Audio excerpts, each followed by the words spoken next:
AeroSponder. In a search and rescue situation, every second counts. Third cause limitation of existing technology can make the difference between life and death. Traditional methods of helicopter controls are simply too expensive. According to Chris Hazard, using a helicopter can cost between $5,000 to $10,000. Many drones on the market designed for search and rescue have prices well in the five-figure range. In an era marked by travel blogs and an increasing frequency of natural disasters, the demand for an airborne search and rescue solution is more pressing than ever. Last year alone, over 600,000 people were missing in the U.S. This is AeroSponder.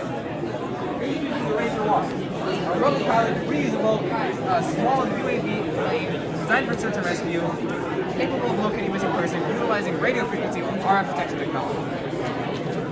So while researching, we realized that many of our competitors are using thermal imaging cameras, and while that makes a lot of sense, there are some inherent flaws with that. When it comes to cost, thermal imaging cameras are incredibly expensive and they can't see through tree lines. So that kind of got us thinking, how can we maybe search for somebody who's lost without visually seeing them? That gave us the idea of like, you know, if I close my eyes, I'm going to call out to you, right? We got to listen for them. So the immediate idea was like, let's just strap a megaphone to this thing and call out Marco and pray for a polo back. But obviously, it's not the best solution. So, yeah. So after doing more research, we found out about a competition that's held at NC State where students actually use drones and they fly around an open forest or open area and they try to find RC cars. We kind of wanted to do a similar idea where instead of searching for an RC car, we're searching for a missing person's phone. So our plan is to create a device that mimics a cell tower, attach it to a plane, and fly that plane around the area that a missing person is in. And the reason why I wanted to focus on phones is because 97% of Americans own and carry a cell phone. The RF detector that we use will still be beneficial even if we aren't detecting any signals, because we know that a person isn't in that area if there's no signal. So we know not to go in that area again and try to find them, which will save us both time and effort in our search. This is how AeroSponder developed its own unique niche in the $3.13 billion search and rescue industry. Unfortunately, when it comes to our own implementation, we can't work with an actual cell tower spoofer and try to build radio with that. But what we can do is we can build an EMF detector. An EMF detector is a device that listens to electromagnetic frequencies and can measure it, including those output by your cell phone, which Dylan can tell us a little bit more about. So our EMF detector was basically made to be the simplest, cheapest prototype we could possibly make. It's built on a breadboard using an Arduino Nano. Where literally all it does is it takes an antenna wrapped in copper foil, which just reads raw voltage from the atmosphere, feeds it to one of the analog ports, and then that analog port is printed out, goes onto our computer, and we can also control the RGBs lit up based off of how high that voltage rate is. While this was able to actually prove, we were able to prove that we were able to detect EMF with it, including having it light up when you held your phone next to it. The problem was it would also light up when you didn't hold anything at all to it.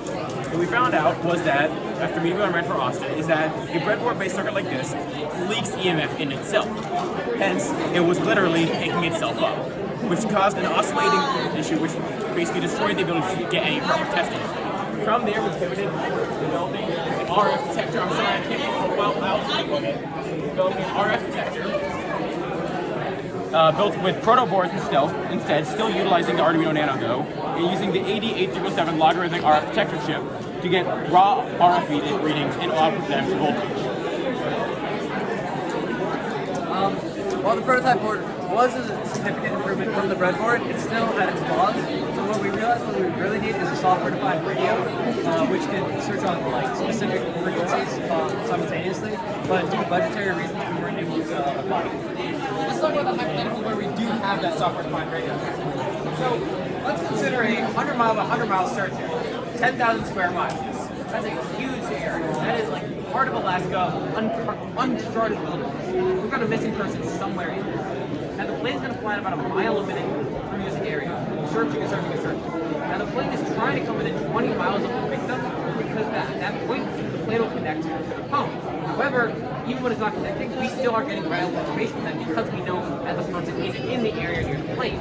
But when it comes to the 20 miles, something special happens.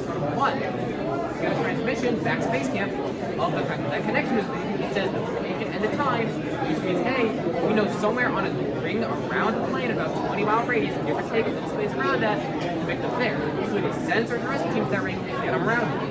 other is that oftentimes in search and rescue situations, the victim is their own worst enemy.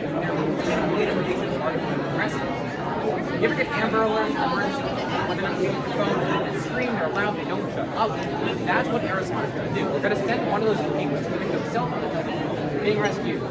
Stay still, so rescue team can rescue.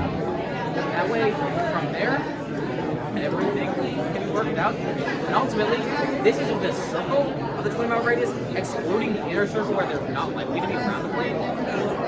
That is an 87% reduction in the search space.